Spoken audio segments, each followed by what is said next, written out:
The story of the anime Giant Beasts of Ours takes place in a broken, gloomy world where the surviving humans live in constant fear of giant, monstrous creatures called the Kyoju. The world building is built around a very specific, dangerous system of survival. To have any chance of killing these massive beasts, warriors known as paladins must form a deep spiritual and physical bond with partners called clerics.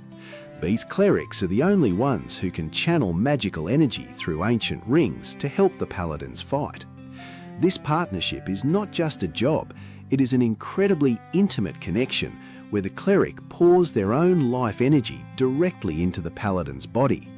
Because of this, the act of fighting becomes a literal sharing of souls. If a warrior is alone, they are essentially doomed.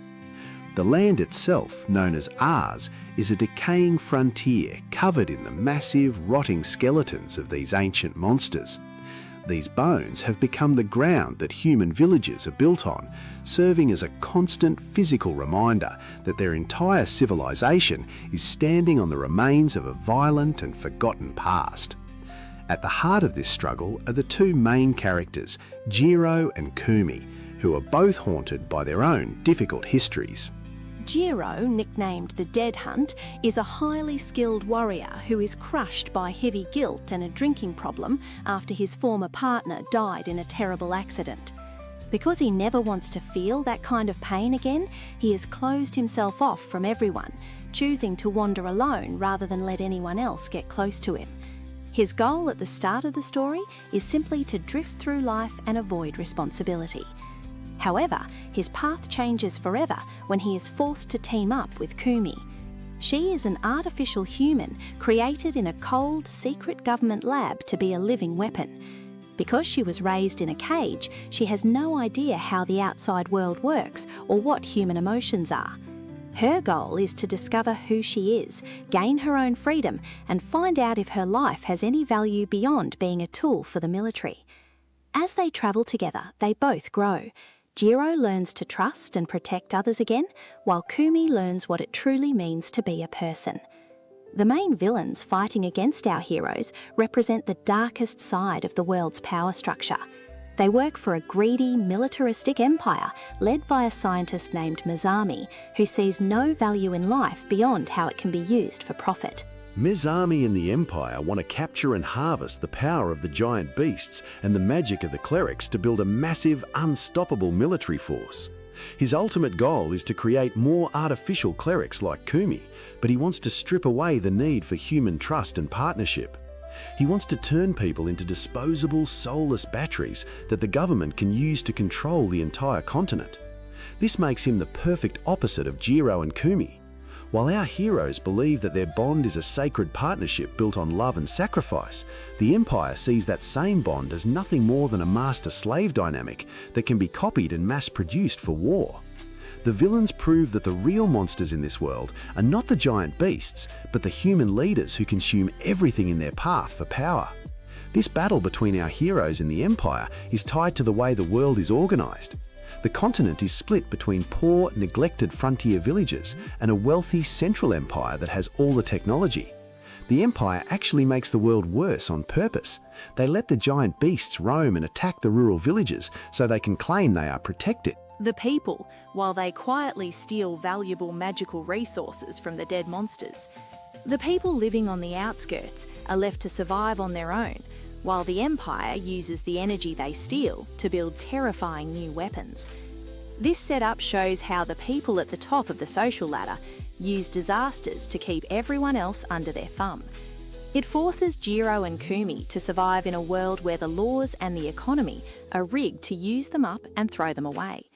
The story starts off feeling like a slow, quiet road trip as the group moves from town to town, dealing with local monsters and learning about the world.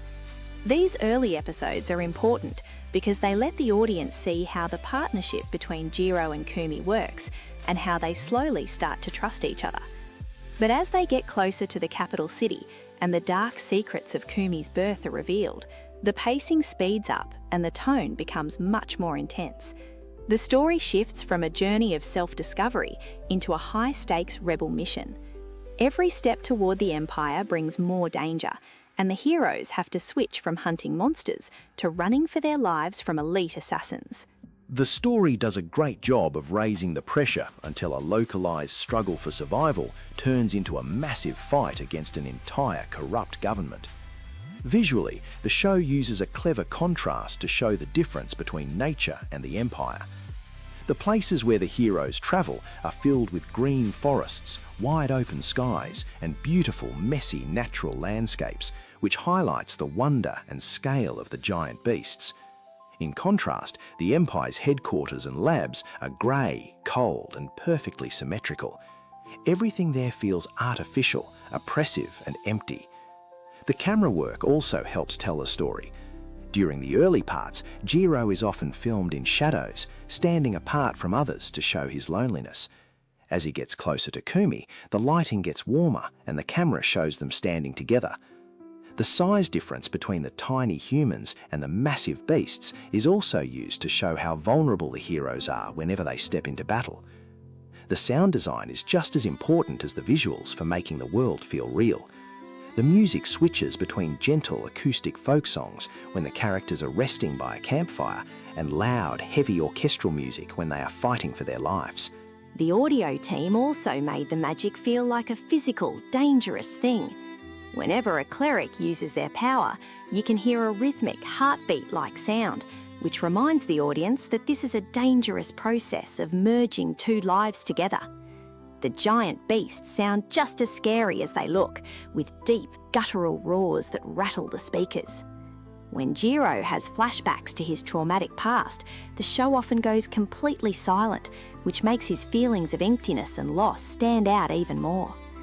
In the end, the story requires our heroes to make the ultimate sacrifice to save their world. To stop the Empire's plan to use monsters as weapons, Kumi has to stop acting like a frightened child and fully accept the massive, terrifying power she was born with. At the same time, Jiro has to finally face his fear of losing someone again. He chooses to bind his life to Kumi's, accepting that even if it hurts him or risks his life, staying by her side is the only thing that matters.